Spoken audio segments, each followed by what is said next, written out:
I came across a clip, a YouTube clip by Candid Africa, and there's discussion. There's a man by the name of Raymond. His name is Raymond Dessons, and he's been interviewed, I think, about the foreign policy, the USA Kissinger report policy on Africa's population and control. And what an amazing interview, whatever it is. There's so much that he's saying, and I think I'm just going to bring it out. I'm just going to show you the video, right? And this is what this is all about. It's okay. It's not my clip, but obviously I'll put the link below. And Raymond talks about the Henry Kissinger report policy to reduce the population in Africa. He mentions $6 billion US dollars that has been contributed to Africa in a certain year just for contraceptives and abortion, not for malaria, not for anything else, not to help the people, no, just for abortion. Okay, so the Kissinger report policy.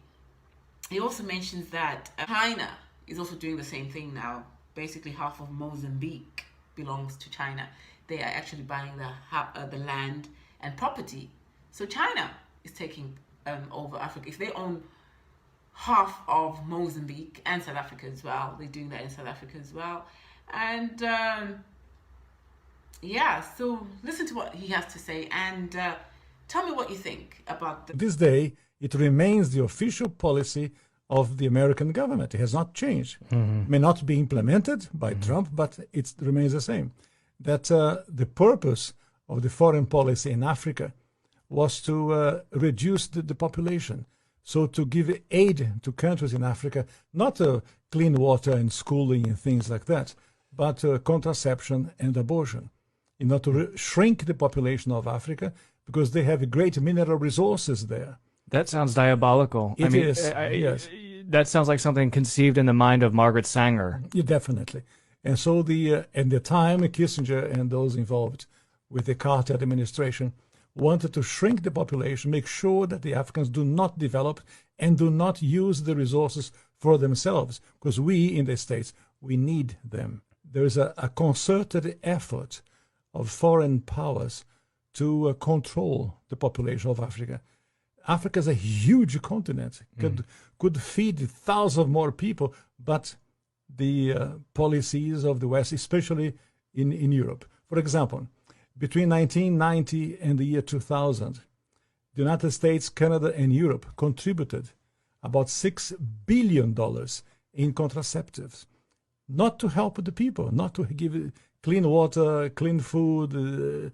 That is not to fight malaria, for example. No, of course, perish the thought, never. Yeah. Let them die. That's the whole idea.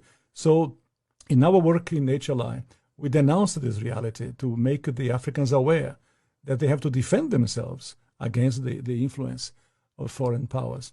Is it just the United States, or do you believe that China is also playing a role in jockeying for the resources of Africa? China is playing a major role because China is buying property in Africa. For example, in Mozambique, which is a Portuguese-speaking language country, when Portugal was in charge of Mozambique, they used to export rice. Now they are importing rice from China because they cannot produce. The socialism has wrecked the production of rice. And the Chinese come and buy farms. So about almost a third of Mozambique belongs to China. So I was in other countries of Africa, the same reality. In South Africa, the Chinese are buying property, buying land in Africa. And they send their own workers, the Chinese workers. They don't employ people of the place. They send their own workers to populate and to live in the place.